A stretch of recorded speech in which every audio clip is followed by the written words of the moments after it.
Quadcast. What 20 years of disability has taught me. We help people overcome adversity and find freedom through writing. Anticipation. Well, that was a lovely show. I'm not sure of the name, but it sounded like Don't Cry for Me, something, something.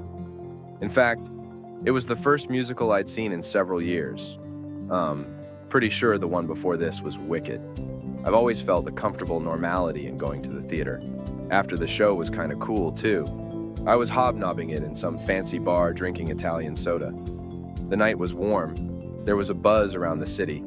It was the kind of night I felt grateful to be alive. It was a view I'll never forget.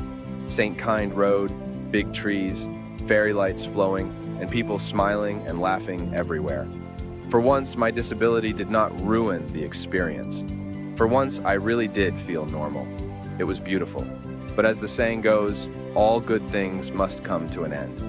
And as the taxi driver loaded me in, I could taste the crisp, clean air, secretly hoping that we'd meet again. The driver had now strapped me in, closed all the doors, and we were ready to rock on home. It was myself, my carer, and the driver. And all of a sudden, this strange buzzing noise coming from behind my back. It was quite loud and unusual, but unperturbed, the driver started driving. My carer and I weren't so casual.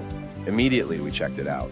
We both knew my ventilator, my lifeline, lay behind my bum, and sure enough, this racket was coming from directly there. And it wasn't a normal alarm, rather a scary, incessant pulse. I'd never heard it before. My heart skipped a beat. Now, thick in traffic, my carer stumbled her way to the back of my chair to make an accurate assessment. She opened the flap.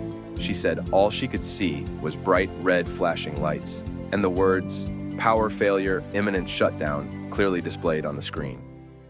Also, the battery life read 0%. Fire truck. What's weird, there was no warning. And what we didn't realize at the time, but found out later, is that the external battery had failed. Maybe because it was plugged in, that's why there wasn't a warning alarm, who knows.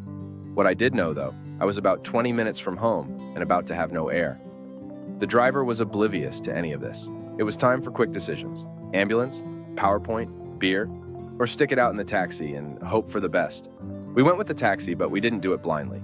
Suddenly, I was covered in safety equipment, and the weapon of choice was a hand pump to manually blow air into my lungs.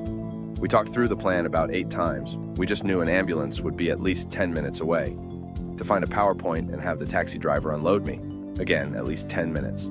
Whereas by our current trajectory, we were by now about 15 minutes away from home. This is where oxygen lay, power, a fully facilitated service for anyone about to stop breathing. Me. Amid the tension, we phoned ahead. We rang the nurse and told them of our predicament and arranged to meet us at the front door with supplies. Still, we were about 10 minutes out, and truly, I had no idea how it was still working. The alarm still buzzing, the red light flashing, and each mechanical breath felt like it would be my very last. By this stage, my only focus was the hand pump on my lap. It was no longer orange, it glittered of gold. In fact, this piece of plastic is all that stood between me and a wooden box. To calm my own nerves, I kept reassuring my carer. I even remember at this point saying we're only 5 minutes away. It was relief combined with unavoidable doom. Hand pump, hand pump. It was Daft Punk playing on repeat.